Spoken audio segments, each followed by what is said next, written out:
Buongiorno a tutti, per me è un onore essere in concorso italiano al Festival dei Popoli. Waytud racconta la storia di Mauro José Lima da Grasa, che è la storia di una metamorfosi nata da un incontro casuale, come tutte le cose importanti della vita, e il desiderio di seguire questo ragazzo di 20 anni per 4 anni della sua crescita dipende dal fatto che Mauro rappresenta un'Italia che è apparentemente l'Italia del futuro, ma in realtà è l'Italia del presente. È un'Italia fatta di moltissimi ragazzi delle cosiddette nuove generazioni che non hanno cittadinanza italiana, che come Mauro si sentono 3/4 capoverdiani nel suo caso e 1/4 italiano e che però, proprio perché sono mondi di mondi, rappresentano il futuro di questo paese.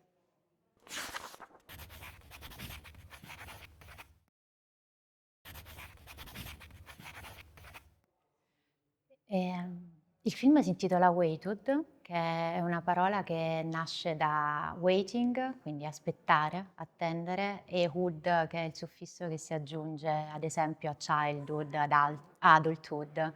E la Waited racconta quelli che sono in un tempo sospeso di attesa per diventare grandi, esattamente come il protagonista Mauro José. Nel momento in cui ho messo a fuoco che volevo lavorare su questo, che mi interessava lavorare su questa condizione che vivono tantissimi ragazzi nelle città, soprattutto dei vari sud del mondo, per me è stato importante fare non tanto un film su Mauro, ma fare un film con Mauro. Quindi scegliere una posizione che fosse di fianco a lui. Mauro aveva questo grande sogno di tornare nell'isola da cui proveniva, Sao Vicente, a Capoverde, che ha lasciato da bambino a 8 anni e di cui aveva sparuti ricordi. E questo ricordo tornava continuamente nelle nostre conversazioni, è stato anche, diciamo, il pretesto dell'inizio. Questo film è nato come un gioco, facciamo un film sul ritorno.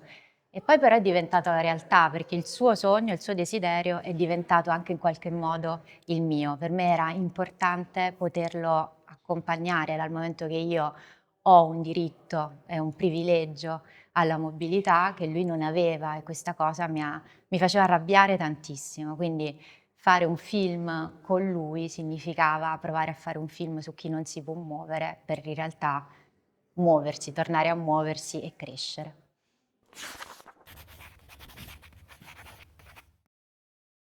Quello che è successo, che ho provato a catturare e che è stato all'inizio difficile e via via sempre più possibile, perché tra me e Mauro è nata un'amicizia, è stata l'aspetto intimo, la dimensione intima della sua attesa e del suo desiderio, di questa sospensione e di questa appartenenza a più mondi, mondi geografici, Italia, Capoverde, Napoli, Mindelo, mondi però anche identitari, affetti, appartenenze varie. Insomma, Mauro mi è apparso sin dall'inizio un caleidoscopio di dimensioni diversissime, mi sembrava, come poi è accaduto, che fosse abitato di paesaggi lontani, è accaduto perché quando siamo andati a Capoverde l'ho verificato e tutto questo non sapevo come riprenderlo, per cui ho capito che dovevo soltanto seguirlo.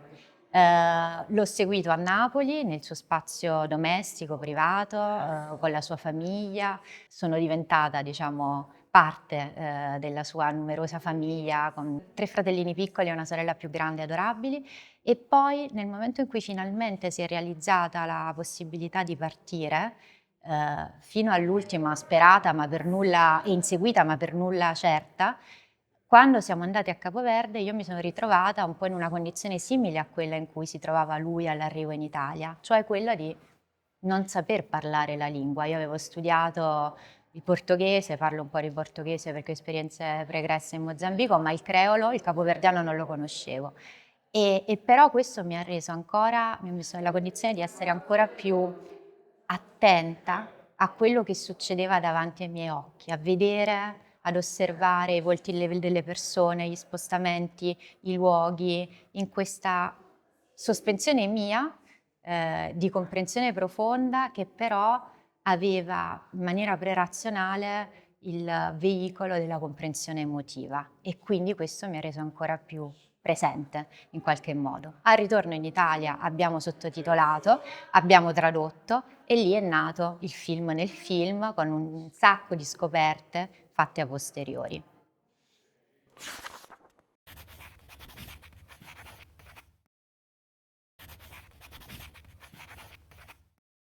Non so se c'è stato un momento in cui non c'è stato più nulla da aggiungere. A un certo punto si sentono dei finali. Io ho avuto chiaro il finale nel momento in cui al ritorno a Napoli, dopo questo viaggio che è stato estremamente intenso, soprattutto per Mauro, perché ha trovato dei luoghi molto diversi da quelli che conosceva, che ricordava, la sua metamorfosi si è in qualche maniera compiuta. Io ho visto il ragazzo che avevo conosciuto 5 anni prima, che era ancora un liceale, diventare una splendida creatura e a quel punto ho sentito che forse questa esperienza filmica, ma soprattutto umana, aveva raggiunto un suo, non voglio dire punto, ma punto e virgola. E quello probabilmente era il finale di una storia che però ha ancora altri finali possibili ed è ancora assolutamente aperta.